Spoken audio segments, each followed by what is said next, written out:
Hello friends, hope आप सब अच्छे होंगे। तो आज की वीडियो बहुत ही स्पेशल होने वाली है क्योंकि आज हम डिस्कस करेंगे जो आपका मई 2025 में जो आपका INICT का एग्ज़ाम हुआ है उसके कुछ इंपॉर्टेंट रिकॉल क्वेश्चन। ठीक है, तो without wasting any time let start. तो सबसे पहला क्वेश्चन आपका क्या है कि यहाँ पे फर्स्ट इन्वेस्टिगेशन फॉर सस्पेक्टेड यहाँ पे फियोक्रोमोसाइटोमा, मतलब फियोक्रोमोसाइटोमा के लिए अगर कोई सस्पेक्टेड है तो उसके लिए हम क्या इन्वेस्टिगेशन जो है हम परफॉर्म करेंगे। ठीक है, क्या आपका यहाँ पे यूरिनरी मेटानेफ्रिन्स करेंगे आप, या प्लाज्मा ग्लूकोज करेंगे, यहाँ पे सीटी एब्डोमेन, या फिर जो है आपका यहाँ पे सीरम कैल्शियम। तो आपका करेक्ट ऑप्शन क्या हो जाएगा यहाँ पे ऑप्शन ए, डेट इज़ यहाँ पे यूरिनरी यहाँ पे मेटानेफ्रिन्स। ठीक है, देन आफ्टर सेकंड क्वेश्चन की अगर हम बात करें तो यहाँ पे which of the following is not useful in covid prevention, मतलब कोविड-19 के प्रिवेंशन के लिए इसमें से कौन सा यूजफुल नहीं है।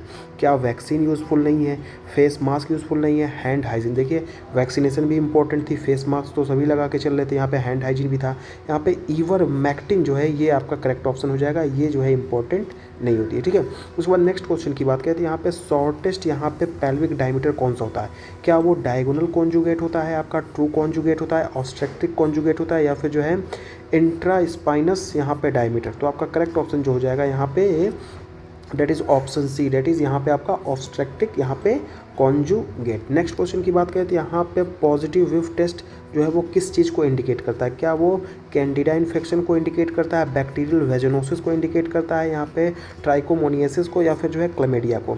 तो आपका करेक्ट ऑप्शन हो जाएगा ऑप्शन बी, डेट इज़ यहाँ पे बैक्टीरियल वेजनोसिस। देन आफ्टर हम बात करेंगे यहाँ पे जैक्सन रीज सर्किट जो है वो किस चीज़ के लिए यूज है। क्या वो एडल्ट के लिए यूज होती है, चिल्ड्रन के लिए यूज होती है, या प्रेग्नेंट वुमेन के लिए, या फिर ICU पेशेंट के लिए। तो आपका करेक्ट ऑप्शन जो हो जाएगा वो हो जाएगा आपका यहाँ पे चिल्ड्रन। ठीक है, दैन उसके बाद हम बात करेंगे कि नर्व अफेक्टेड इन, यहाँ पे जो आपका एबर्स पॉलिसी मान लीजिए किसी को हो जाए तो उसमें आपको बताना है कि कौन सी नर्व अफेक्टेड होगी। क्या वो एक्सिलरी नर्व होगी, रेडियल नर्व होगी, यहाँ पे मस्कुलोक्यूटेनियस नर्व होगी, या फिर जो है आपकी यहाँ पे मीडियन नर्व हो जाएगी। तो यहाँ पे आपका करेक्ट ऑप्शन जो है वो ऑप्शन ए, डेट इज़ यहाँ पे एक्सिलरी नर्व। देन हम बात करेंगे ड्रग ऑफ चॉइस फॉर यहाँ पे एब्सेंस सीजर। तो एब्सेंस सीजर के लिए आपका ड्रग ऑफ चॉइस क्या वो फेनेटोइन है, कार्बामाजिपिन है, यहाँ पे इथोक्सिमाइड है, या फिर वेल्प्रोइक एसिड। तो आपका करेक्ट ऑप्शन जो हो जाएगा ऑप्शन सी, डेट इज़ यहाँ पे इथोक्सिमाइड।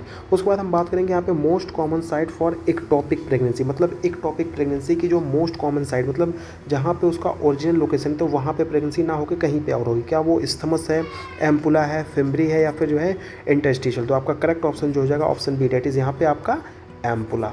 ठीक है, उसके बाद हम बात करेंगे विच विटामिन डिफिशियंसी कॉजेस यहाँ पे नाइट ब्लाइंडनेस। क्या वो विटामिन ए है, विटामिन B1 है, विटामिन सी है, या फिर विटामिन डी। तो आपका करेक्ट ऑप्शन क्या है यहाँ पे विटामिन ए हो जाएगा। ठीक है, which of the following is a gram positive cocci. आपको बताना है कि इसमें कौन सा ग्राम पॉजिटिव कोकाई है। क्या वो आपका एस्चेरिचिया कोलाई है, स्टेफाइलोकोकस ऑरियस है, क्या आपका स्यूडोमोनास एरिजिनोसा है, क्या नेसेरिया गोनोरिया है। तो आपका करेक्ट ऑप्शन क्या हो जाएगा, ये हो जाएगा आपका यहाँ पे स्ट्रेप्टोकोकस ऑरियस, डेट इज़ यहाँ पे ऑप्शन बी। देन आप हम नेक्स्ट क्वेश्चन की बात करें, यहाँ पे आपको बताना है कि बेस्ट इंडिकेटर जो है रीनल फंक्शन के लिए, क्या वो सीरम क्रिएटिनिन है, यहाँ पे ब्लड यूरिया नाइट्रोजन होता है, या फिर क्रिएटिनिन क्लियरेंस, या फिर जो है यूरिन एनालिसिस। तो आपका करेक्ट ऑप्शन जो हो जाएगा वो हो जाएगा आपका यहाँ पे क्रिएटिन क्लियरेंस, जो कि क्या है यहाँ पे बेस्ट इंडिकेटर है किस चीज़ का, यहाँ पे हमारे रीनल फंक्शन के लिए।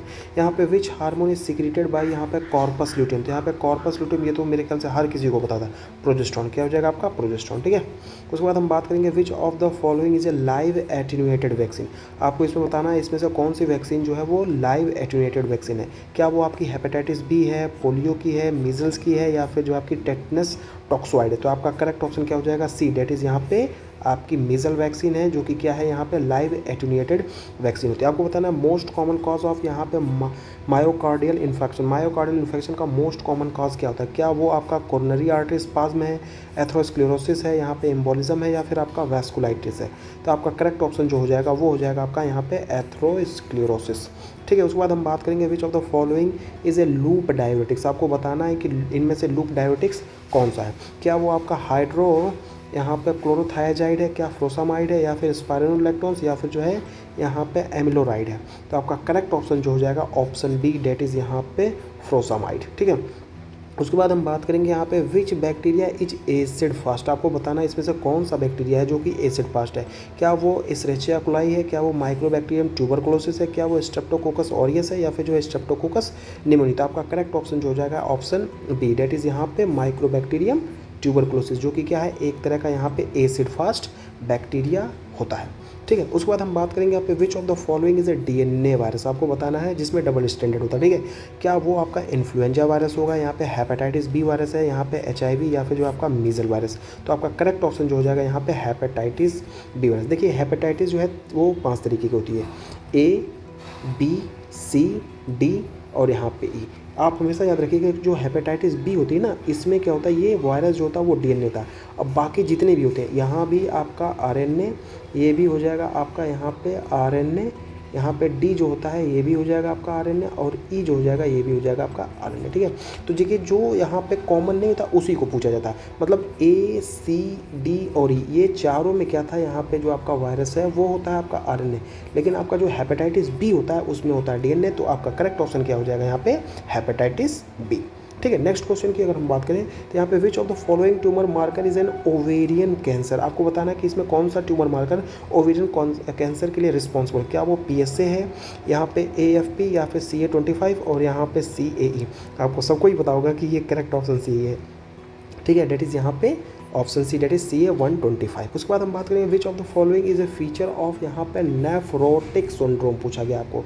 ठीक है, तो यहाँ पे आपको बताना है नेफ्रोटिक सिंड्रोम का यहाँ पे क्या हो जाएगा आपका कि जो है क्या है फीचर क्या होता है। क्या वो हेमेट्यूरिया होगा, क्या वो प्रोटीनयूरिया होगा, हाइपरटेंशन, या फिर ओलिगोयूरिया। तो यहाँ पे आपका करेक्ट ऑप्शन जो हो जाएगा वो हो जाएगा आपका यहाँ पे प्रोटीन यूरिया। मतलब जो है यहाँ पे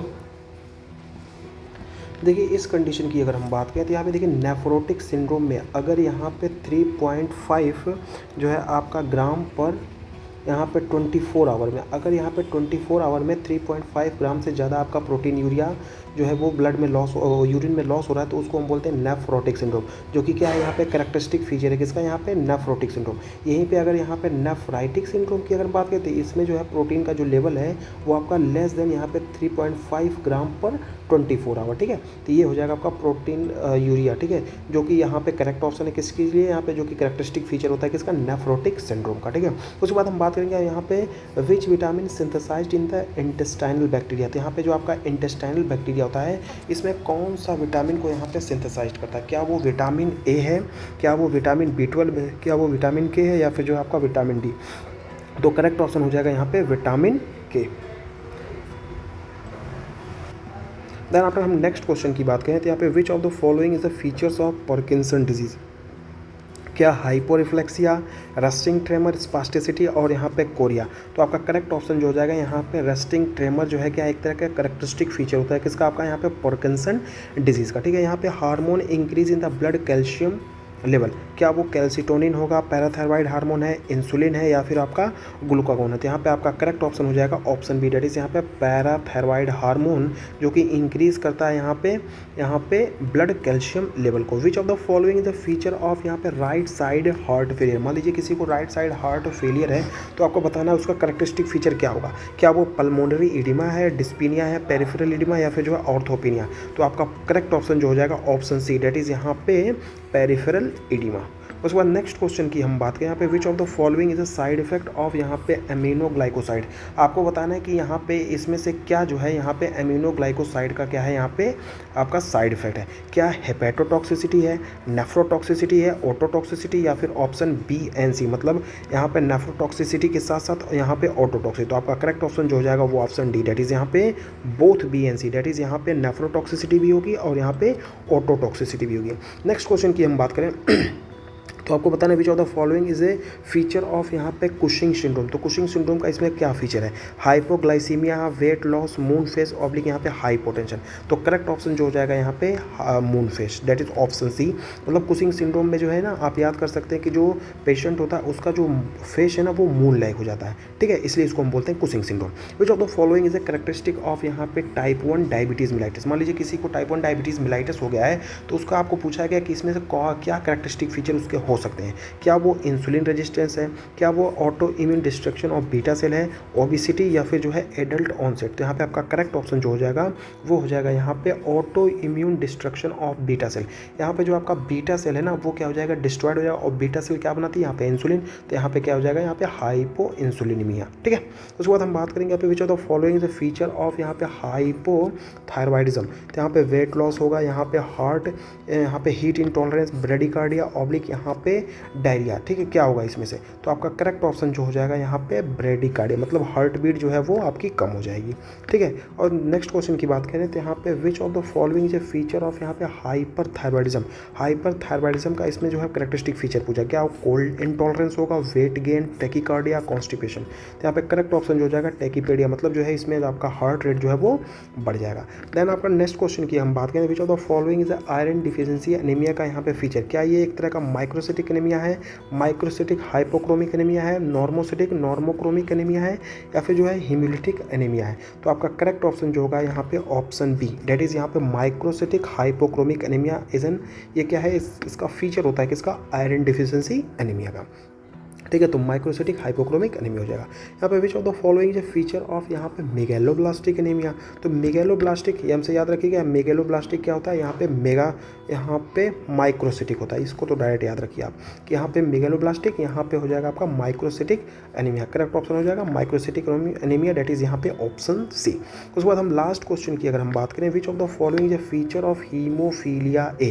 हीमोफीलिया ए का इसमें कौन सा फीचर, क्या वो डिफिशियंसी ऑफ फैक्टर 7 है, डिफिशियंसी ऑफ फैक्टर 9 है, डिफिशियंसी ऑफ फैक्टर 11 है, या फिर डिफिशियंसी ऑफ फैक्टर 7। तो यहाँ पे हीमोफीलिया ए जो होता है ना, इसमें जो आपका फैक्टर 7 होता है उसकी क्या होती है, डिफिशियंसी। ठीक है, तो आपका करेक्ट ऑप्शन हो जाएगा यहाँ पे डिफिशियंसी ऑफ फैक्टर यहाँ पे 8। ठीक है, ओके।